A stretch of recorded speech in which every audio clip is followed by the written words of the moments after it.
Sentiments expressed by Dr. Michael Ryan, Executive Director of the World Health Organization, that the reopening of schools has got to go with lower community transmissions.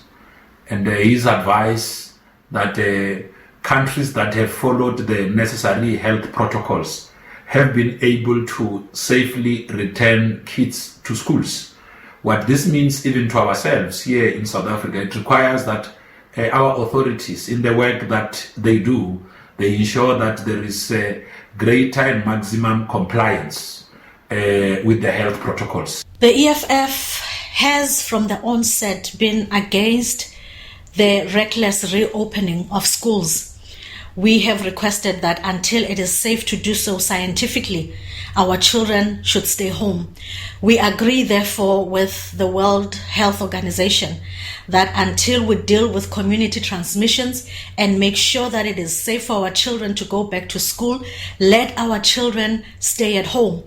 We should not be playing political football with the lives of our children. The warnings of the World Health Organization to the effect that schools must only be opened once countries and societies have been able to contain community transmissions is one which needs to be the North Star of how government actually conducts its business at this point insofar as schooling is concerned. Leader Front Plus agrees that the reopening of the schools and the sending of our children back to school should not become a political football game. We believe that those schools that can comply to the health protocols should be reopened and allow the children to be educated. But we are also very, very firm about the choice of the parents, whether they want to send back their children or not. And that should always be an option for the parents and for the health of the children.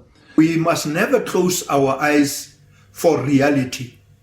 We must always listen to expert advice from scientists and experts.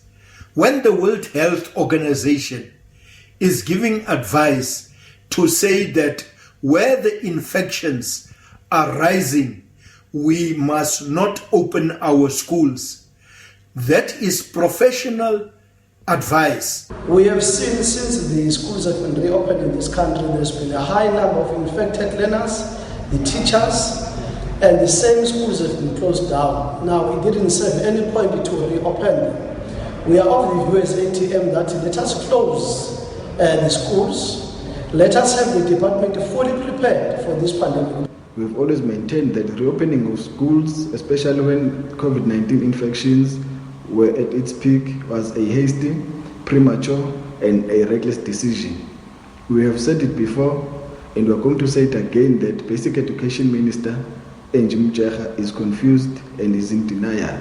And this should settle the conflict between the Minister of Basic Education and some of the leading school principals in the country and some of the leading young learner leaders who have been making a passionate plea to the Minister of Basic Education not to send the remaining standards to school, and that we should wait until the peak of the pandemic has been reached before deciding on the way forward. So it's clear what the WHO is saying, in that it is not wise for South Africa at this point to be able to open schools.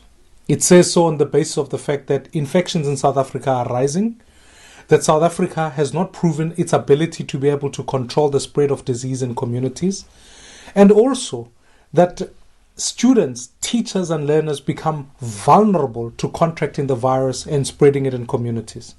Our call remains the same. We should keep the schools shut until the post-peak period.